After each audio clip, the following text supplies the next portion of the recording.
አሜሪካ በጊዜያዊነት ከለላ የሰጠቻቸውን ሰዎች ኢትዮጵያ ሰላም ስለሆነች ወደ አገራችሁ ሂዱ ሸኙኝ ልሂድ በቃ ይዘጋጅልኝ ሻንጣዬ ከለላው አያስፈልግም በሁለት ወር ውስጥ ራሳችሁን ዲፖርት የምታደርጉ ከሆነ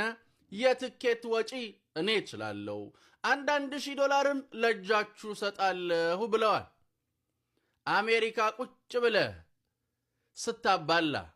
ጥላቻ ስትነዛ የነበርኩላ ሰላምነ እንዴት ናችሁ መች ትመጫለሽ ቅዳሜ የቀረሽ እንደው ታምሜ መች ይመችሻል ሐሙስ ምን ላዘጋጅልሽ የደስደስ ትመጣላችሁ ሀገር ለዚህ ነው የምትጠቅመው በነገራችን ላይ ሀገር የምትጠቅመው ለዚህ ነው ሀገር እንዲህ ናት ስትባረርም ዞሮ መግቢያ ናት ከጎኗ ተደርቤ ከሆነ ሰው ጋር ሆኜ ወጋታለሁ የምትለው ሀገር ነው የምትሄደው አይደል አሁን ነው አይደል መቼስ ያው ወይስ ልትሽከረከር ነው ሲሽከረከሩ ሊኖሩ ነው እንደ ጦስ ዶሮ ብቻ ግን ሂዱ ተብለዋል ሰው ሂዱ እስኪላችሁ አትኑሩ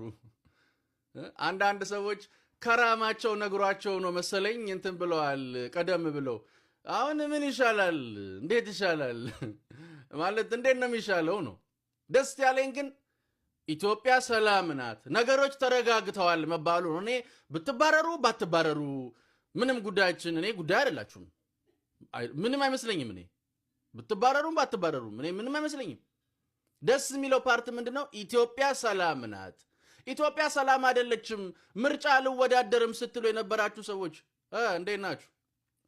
ሰላም ነው ጨጓራችሁ ይፈጫል ደም ግፊታችሁ ስኳራችሁ ምናምን ሰላም ሀገር አማን ነው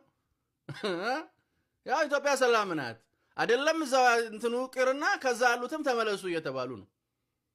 እንዴት ይሻላል ነው ነገሩ ብቻ እኔ እንጃ እነከሌ